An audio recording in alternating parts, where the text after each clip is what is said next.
আজকের এই দিনে সবকিছু হোক নতুন করে, সুখের স্মৃতিটুকু থাক কাছে, দুঃখগুলো যাক দূরে। জরাজীর্ণ অতীতটাকে রেখো না আর মনে, নব উদ্যমে কাজ করো নতুন এই দিনে। ঠিক এভাবে উৎসব মুখর পরিবেশের দিনটিকে স্মরণ করতে দুইজন বিশিষ্ট ব্যক্তির শুভ জন্মদিনে কেক কাটা ও আলোচনা সভা অনুষ্ঠিত হয়।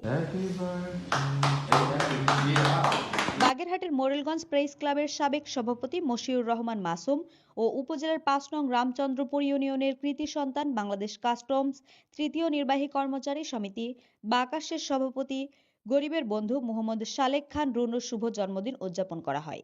রবিবার ৫ জানুয়ারি রাত ৮টায় মোরেলগঞ্জ প্রেস ক্লাব বিশিষ্ট এই দুইজন ব্যক্তির জন্মদিন উপলক্ষে কেক কাটা, আলোচনা সভায় বিশেষ দোয়া মোনাজাত অনুষ্ঠিত হয়।